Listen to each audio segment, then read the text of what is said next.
bought a new toy which finally showed up. So I've gone for a Intel NUC because where I bought an Intel Arc A770 card for my PC and discovered that it's incompatible with virtualization extensions, so all my virtual machines are defunct because I can't use them because Intel, in their infinite wisdom, decided that their card, well, they wouldn't support virtualization stuff. You get weird bus errors and stuff if you try to enable it with carding.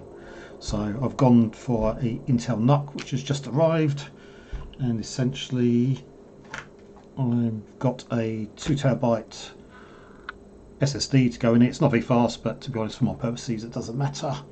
And what I've also got is 64 gig of RAM to go in it because I'm going to use it for virtualization stuff. Because of some work things, I'm actually going to put Nutanix AHV, or at least a community edition of it, on here because that's similar to what I use for work stuff, so makes sense to mess with that. So I'll attempt to install this at some point, but for the moment just have a little nose at what I've actually purchased. This is a Intel NUC 12 for want of one which is recent.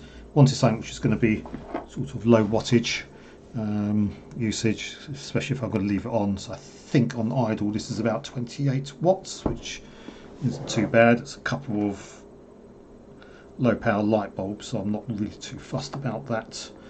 And hopefully I think it's got remote management stuff on because it's going to be headless most of the time.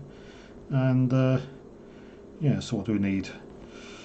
Intel NUC requires some memory, which I've bought up to 64 gigs. I've got 64 gig M2 card, SSD card, which I've got, and it's also got space for 2.5-inch SATA. So I need a bit of slower storage for back end stuff, and the Nutanix AHV will move things around depending on how they're being used. So 2 terabytes should be enough for the moment, but I can stick a big disk in at some point if necessary, and I can probably get it to work.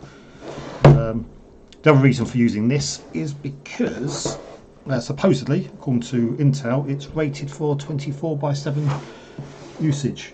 So just going to have a quick nose inside, and I've got some other things to do today, so I shall do the build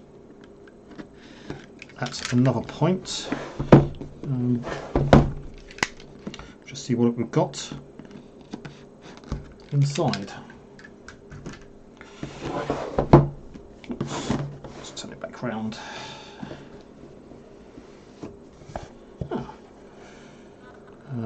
So put this somewhere. Oops. Oh, things fall off the windowsill. So what have we got?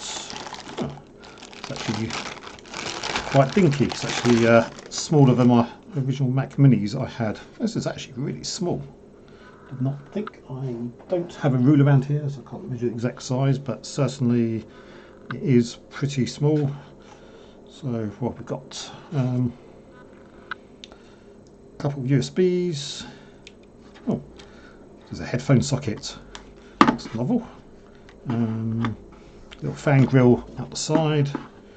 We have a network, USB-C, HDMI, a couple of other older style USBs, and a power duct socket. Another HDMI there. Oh, looks like another USB-C there. So yeah, funky. We also got the box, some safety information, and some more things underneath. Got more bits of card, and I've got sorted stuff for recycling at some point.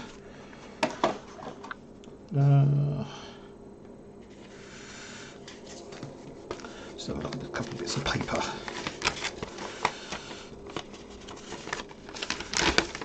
A collateral guide. Wow. Oh. Wow. Okay. A barcode to access the the integration guide and user guide. Okay, fine. What else we got? Some other bits of paper.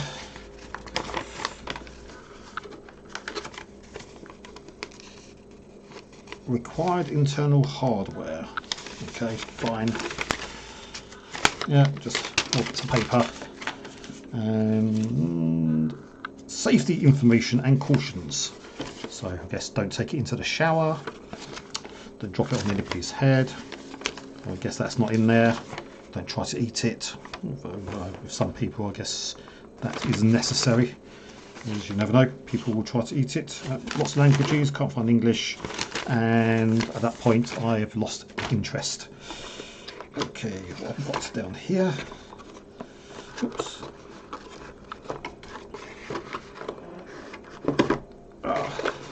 Break into things. That looks like a Visa connection plate to actually stick on the back of a monitor stand or something, from the looks of that. Okay, not using that, don't care about that.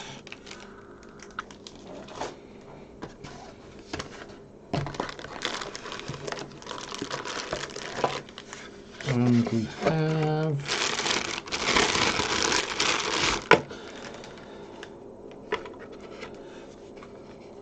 a power adapter with a standard small 3-prong type plug.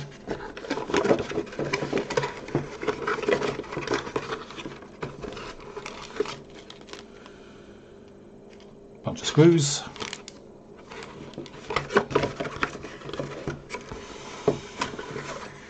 And rather wonderfully, no adapter cable for power.